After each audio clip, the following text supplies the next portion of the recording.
السلام علیکم ورحمۃ اللہ وبرکاتہ۔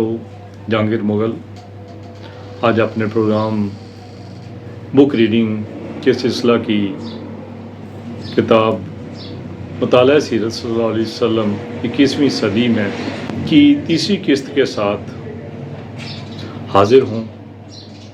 پہلے ہم نے پیش لفظ اور مقدمہ 2 قسطوں میں کیا ہے، ابھی تیسری قسط میں اس کا پہلا باب شروع کریں گے۔ اس کے ٹوٹل 12 باب ہیں اور پہلا باب جو ہے وہ آج تیسری قسط میں ہم پڑھنے جا رہے ہیں، تو ملاحظہ کریں۔ فہم سیرت کی نئی راہیں، عصر جدید کا مطالبہ۔ بحیثیت امت ہماری پہچان محمد صلی اللہ علیہ وسلم ہے۔ بحیثیت مسلمان ہماری وفاداری محمد صلی اللہ علیہ وسلم سے ہے۔ بحیثیت محب ہمارا عشق محمد صلی اللہ علیہ وسلم سے ہے۔ بحیثیت انسان ہمارا محرک ذات محمد صلی اللہ علیہ وسلم کی ہے۔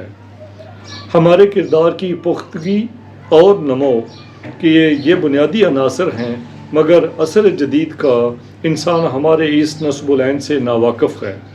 اس کی وجہ یہ ہے کہ ہمارا جدید کردار دراصل ہماری پہچان، ہماری وفاداری اور ہمارے عشق کا عکاس نہیں ہے، اور ہمارے کردار کا عملی مظاہرہ دنیا کے معیار و میزان سے بہت پست ہے، کیونکہ ہماری حرکت نصب العین سے عاری ہے۔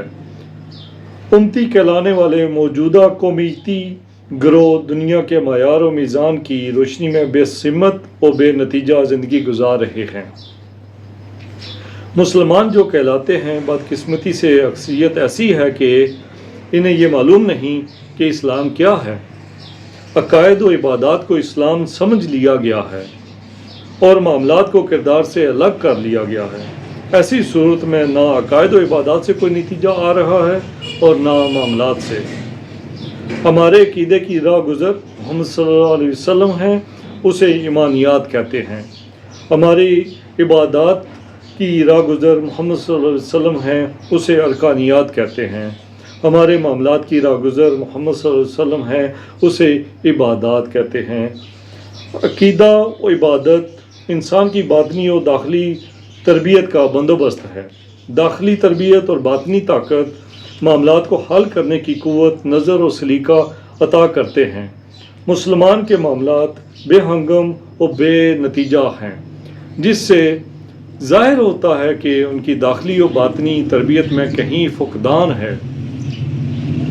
انفرادی لحاظ سے عقیدے کا تذکرہ ہم بہت دعویٰ سے کرتے ہیں، اور اس دعویٰ کے ساتھ کہہ کر یا بغیر کہے اپنے دوسرے مسلمان کے عقیدہ کو نادرست باور کراتے ہیں۔ اجتماعی طور پر بحیثیت امت یا قومیتی ممالک ہمارا شمار تیسری دنیا یا غیر مہذب و ناخواندہ اقوام میں ہوتا ہے۔ یہاں یہ سوال جنم لیتا ہے کہ کیا ہمارا عقیدہ نادرست ہے؟ کیا ہماری عبادت صحیح نہیں ہے؟ اور کیا اس طرح ہمارے معاملات غیر مؤثر و بے سمت ہیں؟ عقیدہ ہے۔ انسان کی وابستگی عقائد سے شدید تر ہوتی ہے۔ عقیدہ کو غلط یا صحیح میں زیر بحث لا کر ہم عمل کو کمزور کر لیتے ہیں۔ جو مسلمان نہیں، اس کا بھی ایک مضبوط عقیدہ ہوتا ہے، اور جو مسلمان ہے، عقیدہ اس کا بھی مضبوط ہوتا ہے۔ دوسری بات عقیدہ کے مطابق عمل سے ہے۔ جو مسلمان نہیں ہے، وہ بھی ایک عقیدہ کے مطابق زندگی گزارتا ہے، اور جو مسلمان ہے وہ بھی اپنے عقیدہ کے مطابق ارکانیات کی بجا آوری کرتا ہے۔ یہاں تک کچھ فرق نہیں، دونوں عقائد سے وابستہ انسان عمل کرتے ہیں۔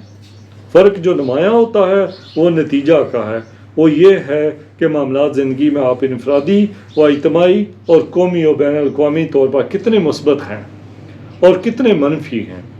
بین الاقوامی سطح پر معیار و میزان کے جو پیمانے موجود ہیں، وہ ایک آئینہ ہے جس میں آسانی سے دیکھا جا سکتا ہے۔ یہ کہہ کر فرار درست نہیں ہے کہ آج کا معیار و میزان ہمارا نہیں۔ معیار و میزان ہمیشہ انسان کی عظمت و طاقت سے بروئے کار آتا ہے۔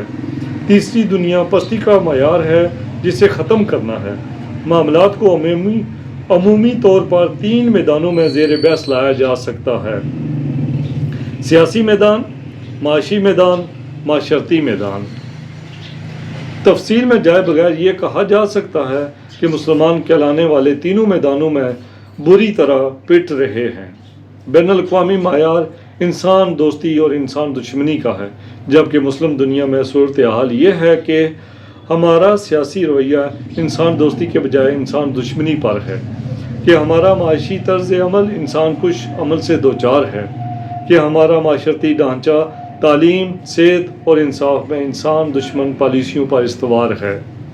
اب جہاں تک ان انسانوں اور قوموں کا تعلق ہے جو مسلمان نہیں کہلاتے اور امت مسلمہ میں داخل نہیں ہیں، وہ سیاسی میدان میں بہت حد تک انسان دوست ہیں، وہ معاشی میدان میں بہت حد تک انسان دوست ہیں، وہ معاشرتی میدان میں بہت حد تک انسان دوست ہیں۔ یہ موازنہ ہمیں اچھا لگے یا نہ لگے، بین الاقوامی اعداد و شمار اس کی تائید کرتے ہیں۔ تمام مسلمان ممالک کو تیسری دنیا میں ڈال رکھا ہے۔ مسلمان دنیا کسی میدان میں سلیقہ نہیں دکھا رہی ہے۔ یہ درست ہے کہ غیر مسلم دنیا کا فلسفہ انسان کو زیادہ تر ان کی قومیتی حدود پر محیط ہے۔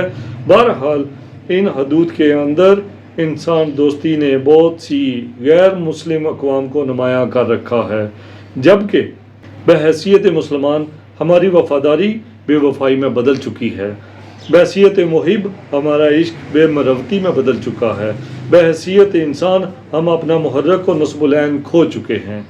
یہ حقیقت ہے کہ مسلمانوں کے رویے منفی درجے میں بہت نیچے آ گئے ہیں۔ رویے عقیدہ و عبادات سے بنتے ہیں اور زندگی کے معاملات میں نمو پذیر ہوتے ہیں، اجاگر ہوتے ہیں، پروان چڑھتے ہیں اور پھر سیاسی، معاشی اور معاشرتی میدانوں میں انسان دوست رویوں کی مثال بن کر آگے بڑھتے ہیں۔ مسلمانوں کا رویہ کیوں منفی ہوتا گیا؟ سینکڑوں توجیہات و تشریحات ممکن ہیں، مگر اٹل حقیقت یہی ہے کہ مسلمان کا انفرادی رویہ، اجتماعی رویہ اور قومی رویہ منفی ہے۔ انسان دوست نہیں ہے بلکہ انسان دشمن ہے۔ مسلمانوں کا رویہ انسان دوست کیسے بنے، یہ سوال ہے جس کا جواب ہماری بے وفائی میں گم ہو گیا ہے۔ عقیدہ ہمارا دوست ہے، اس کا اثر ہمارے رویوں کو انسان دوست نہیں بناتا۔ عبادت ہماری دوست ہے، اس کا اثر ہمارے قول و فعل کو مربوط نہیں کرتا۔ ہمارے معاملات ہمارے درست نہیں ہیں اور یہی وجہ ہے کہ ہمارا شمار تیسری دنیا میں ہوتا ہے۔ ہمارا عقیدہ اور عبادت ہمارے معاملات پر اثر نہیں ڈالتے، یہی وجہ ہے کہ ہمارے معاملات درست نہیں ہیں۔ یہ سمجھنا درکنار ہے کہ ان تینوں کا تعلق درست نہ ہوگا تو نتائج نہیں آئیں گے۔ مسئلہ کا حل محض دنیاوی عقائد و اقدامات میں موجود نہیں ہے۔ مسلمان کو دوبارہ آج، ابھی اور اسی وقت اس جوہر کی تلاش کرنا ہوگی جو مسلمانوں کے خون میں روح کی چمک کی طرح دوڑے۔ وہ جوہر ہادی آخر محمد صلی اللہ علیہ وسلم کی ذات مبارکہ ہے۔ محمد صلی اللہ علیہ وسلم نے دعویٰ کیا کہ خدا تعالیٰ نے مجھے پیغمبر منتخب کر لیا ہے اور مجھ پر وحی آتی ہے۔ اس بات کو اس وقت کے مسلمانوں نے بھی مانا، اس وقت کے بعد کے انسانوں نے بھی مانا، آج کا جدید انسان بھی مانتا ہے، مستقبل کا جدید تر انسان بھی مانے گا۔ گویا زمان و مکان محمد صلی اللہ علیہ وسلم کے پیغمبر ہونے سے انکاری نہیں ہے۔ وقت، زمانہ مسلم انسان یا غیر مسلم انسان کی قید نہیں ہے۔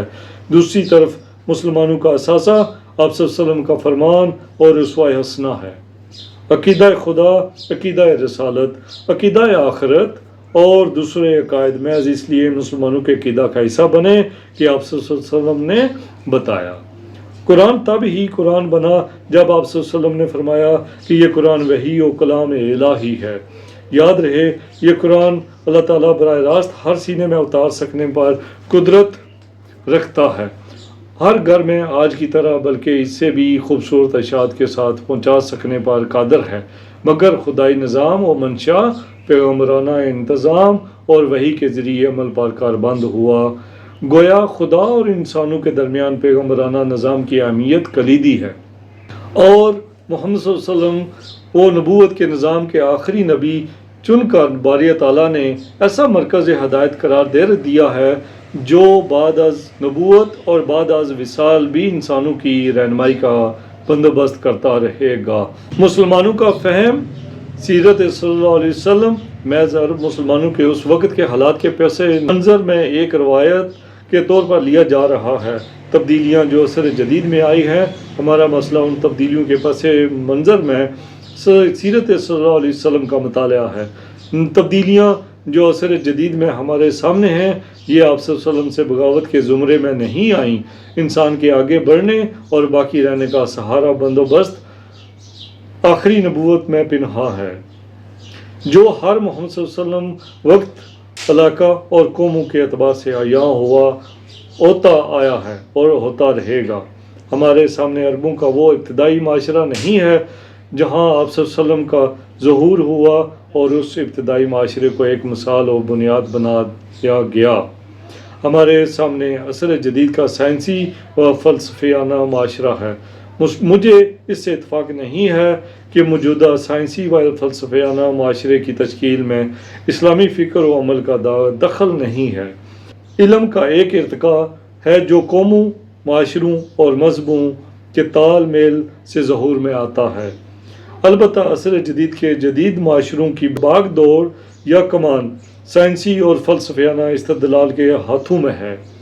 یہ انسان کے شعور کی ترقی کی ایک منزل ہے، آخری بہرحال نہیں ہے۔ انسان کی آج کی شعوری منزل آپ صلی اللہ علیہ وسلم کے پیغام نبوت سے بغاوت سمجھنا درست نہیں ہے۔ یہ منزل بعینہ پیغام نبوت کا ثمر ہے۔ جدید معاشروں کی کمان چونکہ ہمارے ہاتھ میں نہیں ہے، اس لیے مسلمانوں کے ہاں تذبذب پایا جاتا ہے، اور تذبذب مسلم انسان کی ترقی کی راہ میں رکاوٹ ہے۔ یقین زائل ہو جائے تو نصب العین کھو جاتا ہے اور پیچھے تذبذب رہ جاتا ہے۔ نصب العین کی تجدید اور تعین اور اس کے لیے یقین کا حصول آپ صلی اللہ علیہ وسلم کی ذات مبارکہ سے وابستگی سے ممکن ہے۔ یہ وہ جوہر ہے جو خون کی طرح ہماری رگوں میں دوڑے گا تو نصب العین بھی نظر آئے گا اور یقین بھی حاصل ہوگا۔ یہ جو ہر عشق و جنوں مانگتا ہے، آپ نبی آخر الزماں صلی اللہ علیہ وسلم سے تعلق و عشق و جنوں تک لے جائیں تو نصب العین واضح ہو جائے گا اور یقین کامل عطا ہوگا۔ یہ طریقہ راہ سلوک میں تو موجود ہے، لیکن اسے واحد راستہ قرار دینا درست نہ ہوگا۔ سائنسدان کا تجربہ و مشاہدہ اور فلسفی کا غور و فکر و استدلال ممکن ہے محض جہتوں سے جو ہر محمد صلی اللہ علیہ وسلم تک رسائی پاتا ہو۔ اس لیے یہ موقف تسلیم نہیں ہے کہ انسان کی موجودہ سائنسی و فلسفیانہ ترقی جوہر محمد صلی اللہ علیہ وسلم سے بغاوت کا نتیجہ ہے۔ عقیدہ، عبادت اور معاملات کا حل شعور انسان میں ہے، جو شعور نبوت کا مقصد ہے۔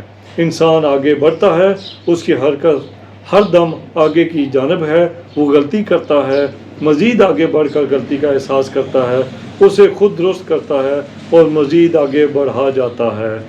یہی آپ صلی اللہ علیہ وسلم نے بتایا، یہی قرآن میں فرمایا گیا، یہی شعور انسان ہے جسے شعور نبوت سے مزین کیا گیا۔ راہ سلوک ریاضتوں اور مجاہدوں کا نام ہے، مقصد جوہر محمد صلی اللہ علیہ وسلم اور شعور نبوت ہے۔